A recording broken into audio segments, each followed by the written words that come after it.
ሰላም ተናስተልን ተመልካቾቻችን እንደምንዋላችሁ እንደምናመሻችሁ ከአንከር ሚዲያ ዝግጅት ክፍል ያክብሮት ሰላምታችንን እናቀርባለን። ዜናዎችን ይዤ መጥቻለሁ። መሳይ መኮንን ነኝ። በመላ ኦሮሚያ አፈናና ግድያ እስር መበራከቱ ተገለጸ። የአብይ አህመድ አገዛዝ በኦሮሚያ በተለይም የሸኔ ቤተሰቦች ናቸው ባላቸው ላይ መጠነ ሰፊ ጥቃት መክፈቱን ነው መረጃዎች የሚያመለክቱት። የሸኔ ቤተሰብ የተባሉ እየተገደሉ እየታሰሩ እየታፈኑ ናቸው። በቅርቡ ከስልጠና የወጡ የኦሮሚያ ብልጽግና ሹማምንቶች ትዕዛዝ ተሰጥቷቸው የሸኔ ቤተሰቦችን እያሳደዱ እንዲያስሩና እንዲገድሉ ጭምርም ከበላይ አካል ትዕዛዝ መውሰዳቸው ነው ያገኘነው መረጃ የሚያመለክተው። በሌላ በኩል በወለጋም የአማራ ተወላጆች ራሳቸውን አደራጅተው በአብይ አህመድ ሰራዊት የተከፈተባቸውን ጥቃት እየመከቱ መሆናቸው ነው ከደረሰን መረጃ ለማወቅ የተቻለው። በኦሮሞ የፖለቲካ ኃይሎች መካከል ሁሉን አቀፍ ድርድር ይደረጋል በሚል የተሰራጨው መረጃ ሐሰተኛ መሆኑ ተገለጸ። አንከር ሚዲያ ከተለያዩ የመረጃ ምንጮች እንዳረጋግጠው ይህ ዜና ሆን ተብሎ ከጠቅላይ ሚኒስትር ጽሕፈት ቤት ተበትኖ በብልጽግና ዲጂታል ሰራዊት አማካይነት እንዲሰራጭ የተፈለገ መረጃ መሆኑ ታውቋል። በዋናነትም ከአብይ አህመድ በተቃራኒው የኦሮሞ የፖለቲካ ድርጅቶች ከሌሎች የኢትዮጵያ ኃይሎች ጋር ንግግር መጀመራቸውን ተከትሎ ይህንን ትብብራ ቸውንና ንግግራቸውን ለማፍረስ በሚል በአብይ አህመድ በኩል ሆን ተብሎ የተፈበረከ ዜና መሆኑን ነው ለማረጋገጥ የተቻለው። የተለያዩ የዜና አውታሮች በመንግስትና በኦሮሞ የታጠቁና ያልታጠቁ የፖለቲካ ኃይሎች መካከል ሁሉን አቀፍ ድርድር ይደረጋል፣ የአውሮፓ ህብረት የአመቻችነትና የአደራዳሪነት ሚና እንዲጫወት ጥሪ ተደርጎለታል በሚል ያሰራጩት ዜና ከጠቅላይ ሚኒስትሩ ጽሕፈት ቤት በቀጥታ ለሚዲያዎች እንዲያስተላልፉት የተደረገ መሆኑን ነው ለማረጋገጥ የተቻለው። በጉዳይ ላይ ከዘውትር ተሳታፊያችን ጋር ቆይታ አድርገበታለሁ። እንግዲህ አብይ አህመድ እንደዚህ አይነት ዜናዎችን ለተለያዩ ሚዲያዎች በተዘዋዋሪ እንዲደርሳቸው ያደርጋል። ይሄ የተለመደ አሰራሩ ነው። አንዳንድ ሚዲያዎች ትልልቅ ዜናዎች ብሎ የሚያወጧቸው ሆን ተብሎ በአብይ አህመድ በኩል በተለያየ መንገድ እንዲደርሳቸው በማድረግ የሚሰራጩ ዜናዎች ናቸው። ይሄ ከነዚህ አንዱ ነው ማለት ይቻላል። የተበተነውን እየተሰባሰበ ያለውን የተለያዩ የፖለቲካ ኃይሎችን እንቅስቃሴ ለመበተን ሆን ብሎ አብይ አህመድ ያሰራጨው ዜና እንደሆነ ነው የሰማ ነው።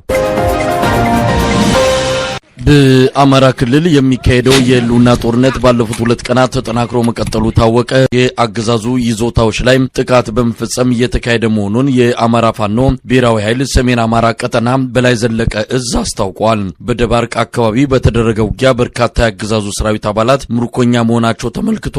በወሎ በሸዋና በጎጃም በየቀጠናው የሚካሄደው የህልውና ተጋድሎ ከወትሮ በተለየ ሁኔታ በአገዛዙ ሰራዊት ላይ ከፍተኛ ኪሳራ እያደረሰ መቀጠሉን የሚደርሱን መረጃዎች ያመለክታሉ።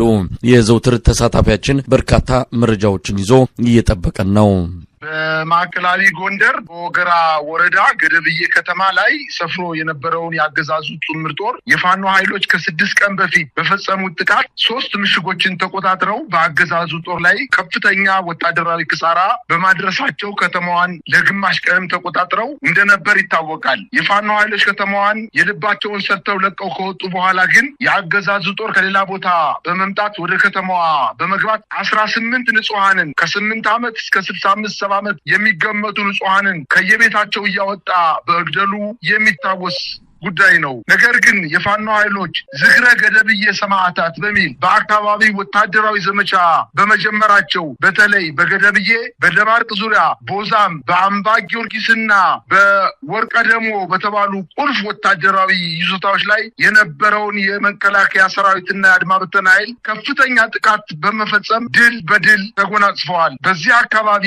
በ11 የውጊያ ቀጠናዎች ላይ ጥቃት በመፈጸም 11 የብልጽግና አመራሮችን ጨምሮ ከ102 በላይ የአገዛዙ ጦር መደምሰስ መቻላቸውንና በርካታ የአገዛዙን ከከባድ ወታደራዊ ምሽጎች በርካታ የአገዛዙን ጦር ከባባድ ወታደራዊ ምሽጎችንና ከተሞችን መቆጣጠር መቻላቸውን እንደዚሁም ከፍተኛ የቡድንና የነፍስ ወከፍ መሳሪያዎችን በእጃቸው ማስገባታቸውንና በአጠቃላይ ከገደብዬ ከተማ ጀምሮ አምባ ጊዮርጊስ እስከ ደባርቅ መግቢያ ድረስ ያለውን የአስፋልት መንገድ ለረጅም ጊዜ ይዘው የመከላከያ ሰራዊቱ እንዳይንቀሳቀስ በማድረግ ወደ ጎንደር ከተማ እንዲያፈገፍግ ማድረግ መቻላቸውን ነው ያስታወቁት። በዚህ አካባቢ በተደረገው ውጊያ እጅግ በጣም ከፍተኛ የሆነ የሰራዊት ድምሰሳ እንደተፈጸመና ደም መላሽ የፋኖ ኃይሎች የመከላከያ ሰራዊቱን የሞተባቸውን 18 ንጹሃንን በ10 እና በ15 እጥፍ ደም በመመለስ ውጤት በማሳየት ላይ እንደሚገኙና ውጊያውን በዛ አካባቢ አሁን ተጠናክሮ እንደቀጠለ ነው የደረሰኝ መረጃ የሚያመላክተው። ይህ በእንዲህ እንዳለ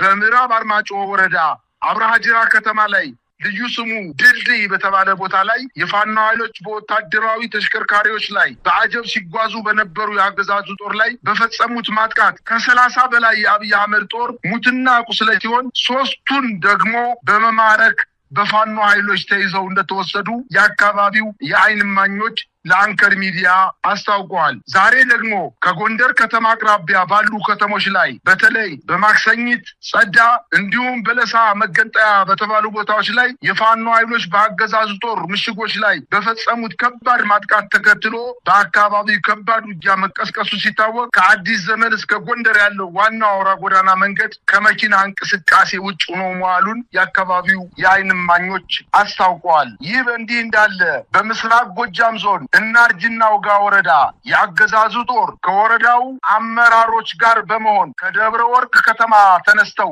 የሚኒሻ አባላትን ሰብስበው ስምሪት ለመስጠት ወደ መጣያ ከተማ ሲጓዙ በፋኖ ኃይሎች በተፈጸመባቸው የደፈጣ ጥቃት የወረዳው የጸጥታ ኃላፊን ጨምሮ በርካታ የአገዛዙ ጥምር ጦር አባላት ላይ ጉዳት መድረሱን ለማወቅ ተችሏል። በዚሁ ዞን አነደድ ወረዳ አንበር ከተማ ላይ የፋኖ ኃይሎች ዘልቀው ወደ ከተማዋ በመግባት በፈጸሙ ጥቃት ከ26 በላይ የአብይ አህመድ ጦር ተደምስሶ አስክሬናቸው በመንገድ ወድቆ እንደሚታይ በተለይ ገተምና የመገች በተባሉ የከተማዋ ክፍሎች ላይ የነበሩ ወታደራዊ ምሽጎች ሙሉ በሙሉ ማስለቀቅ መቻላቸውን ነው ተያይዞ የደረሰን ዜና የሚያመላክተው። ይህ በእንዲህ እንዳለ በማቻከል በዚሁ ዞን በማቻከልና ስናን ወረዳዎች በሚገኙ ዝናፈር፣ ገሞ፣ መካነ ጽዮን፣ ጨቢ መስቀሊ በተባሉ ቀበሌዎች ላይ በተደረገው ጠንካራ ውጊያ የፋኖ ኃይሎች ከ28 በላይ የአገዛዙ ጦርን መደምሰስ መቻላቸውና